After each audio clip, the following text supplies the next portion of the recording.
If you've ever wondered what turns a hen's head, it seems it's way more complicated than anyone suspected. Welcome to this surprisingly saucy soap opera that is life in the chicken run. Meet Henrietta. She's a chicken looking for her perfect match. Will she choose handsome Rocky? He's Mr. Big around here. Or nice guy Norman, known in the coop for his good reputation. That's what animal behaviourist Kaylin Smith has been studying for the past 4 years. She's part of the world-leading Macquarie University Animal Behaviour Lab. This is an alpha male. He actually rules the roost. Yeah. You see he's got this lovely red comb and these thin, fleshy wattles. And for 50 years, they've known what the comb was for. They knew that females really prefer males with lovely, bright red combs that are large. But they had no idea what the wattles were for.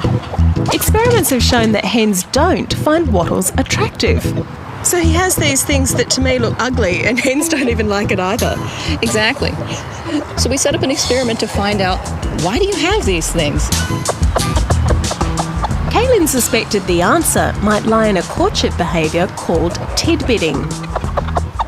When a male finds food, if females are nearby, he makes a food call and does a head-bobbing dance where he picks up and drops the food without eating it. It's like a gift to the female, who may then allow the male to mate with her.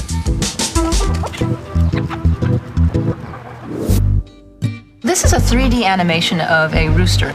He's doing the tidbitting display. He's going to pick up the mealworm, bopping back and forth. Look at how those wattles just flop all over the place. Yeah. Now this fellow here is going to do precisely the same set of movements, but he doesn't have a wattle. She played these videos to females to see how they'd react. First, the male with the wattle. The door's going to open and she's going to be able to see the screen. And so you watch here, oh, she's seen him right that fast, and now she's out and she's looking for food. Now this poor lady, looking at a different male, you can see the door's going to open and, So the guy's bobbing away. He's doing the exact same thing. You've got making all the effort. And he doesn't have the wattles and she doesn't notice it. So it's really like the wattle is like a big red flag. Here's food. Do you get it? Yeah. Precisely.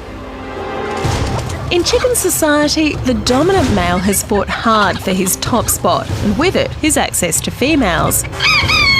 If he catches Norman waving his wattle in a tidbitting display, he'll beat him up. For subordinate males, sneaky tactics are required. Welcome to Chicken Big Brother. So we've got our high-definition camera here, which is watching the birds. We've got an overhead camera that gives us a full view of where every bird is. We also have these 4 microphones. We also use food hoppers that are attached to the microphones to lure the males to display exactly where we want them. Inside here is the recording studio. Through endless hours of snooping, Kaylin has discovered something incredible.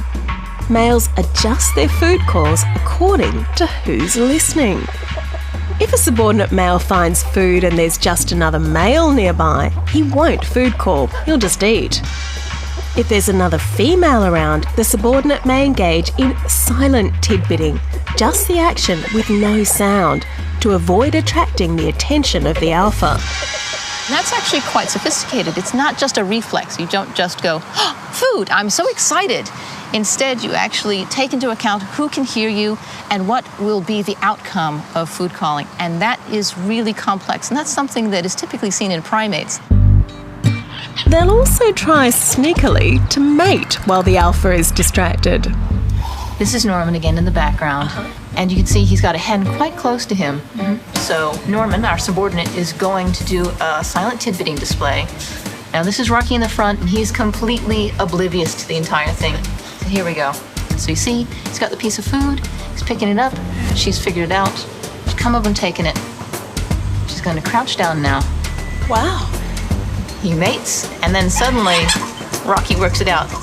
Believe it or not, Rocky was too slow to act. That was a successful mating for Norman. Go nice Norman. And it's not just the males who are sneaky. So here we actually have a nest of eggs. This would be the dominant female's nest. This is a lot of eggs for one female to have put down. So we did some DNA testing and found that the subordinates were mating, sneaking in, laying their eggs on the dominant's nest, and then leaving. You're getting someone else to raise their children, basically. Exactly. Now, just when you're thinking, thank God I'm not a chicken, it's far too complicated, it gets even better. Kaylin has discovered the females actually keep score. Really cool. This is a really interesting... Kaylin and research director Chris Evans have spent months logging every interaction between the group and discovered that every good deed by a male has a bearing on their success at getting a mate.